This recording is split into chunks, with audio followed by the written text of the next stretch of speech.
ඉතින් අද අපි කතා කරන්න යන්නේ මාස එකත් අතර පුංචි ලේන් පැටියෙක්ට දෙන්න හොඳ ආහාර වර්ග මොනවද කියලා.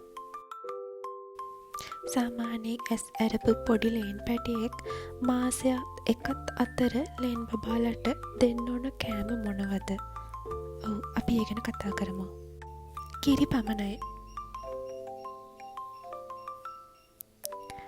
ඔව් ඒ වගේ පැටියෙක්ට දෙන්න ඕනේ මව් කිරි විතරමයි. මොකද සාමාන්‍ය ලේන් පැටියෙක් මාස 2ක් 3ක් පමණ යනකම් කිරි බොන්නේ. ඒ වගේම ගෙවල් ඇතුලේ හදන පොඩි ලේන් පැටව මාස 3ක් විතර යනකම් කිරි බොන අවස්ථාත් තියෙනවා.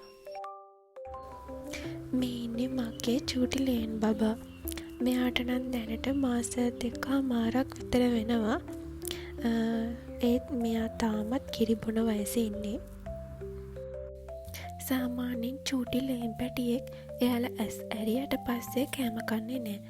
නමුත් ඔය අඹ ගස්වල පොත්තු, දළු, නටු එහෙම දත්වලින් ලෑටි ගන්නවා. ඒ එයාලගේ අම්මලා මුලින්ම එයාලට කන්න පුරුදු කරන හැටි.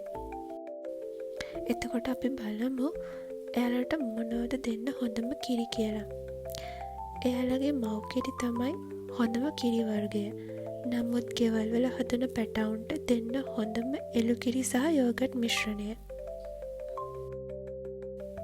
එළුකිරි මේස හැඳි 2ට මද රස්නේ වතුර මේස හැඳි 2ක්, යෝගට් තේ හැඳි කාලක්.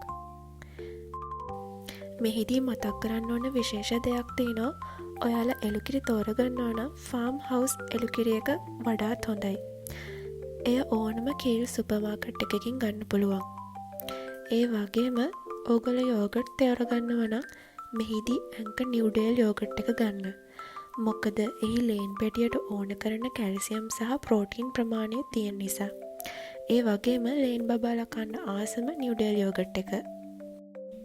එළුකිරි යෝගට් මිශ්‍රණය සාදා ගන්න ආකාරය. යෝගට් මේස හැඳි කාල මුලින්ම කප් එකකට දමා මික්ස් කරගන්න.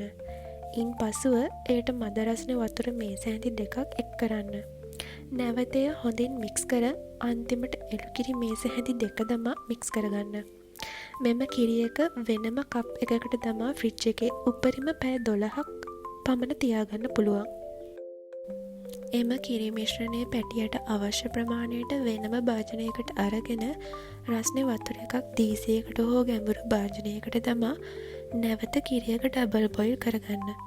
තප්පර 10ක් පමණ තියලා අල්ල උඩට රස්නේ දැනෙන ලෙසට ඒක රත් කරගන්න. අවවාදයයි. රත් කරපු කිරි එක නැවතත් ෆ්‍රිජ් එකේ තියලා පැටියට බොන්න දෙන්න එපා. ඒකෙන් එයාගේ බඩේ අමාරුවක් හැදෙන්න පුළුවන්. ඒ වගේම එයාට කිරි පුවන්න ගන්න භාජන සෝදා පිරිසිදු කර උණු වතුර ටිකක් දාලා තැම්බෙන්න තියන්න. මොකද එයාලත් අලුත් උපන් දරු පැටියෙක් වගේ තමයි අපි බලා ගන්න ඕනේ. ඉතින් මං හිතනවා මේ දැනුම වලට ගොඩක් ප්‍රයෝජනවත් වෙයි කියලා. නැවතත් අලුත් වීඩියෝ එකකින් හමු වෙමු.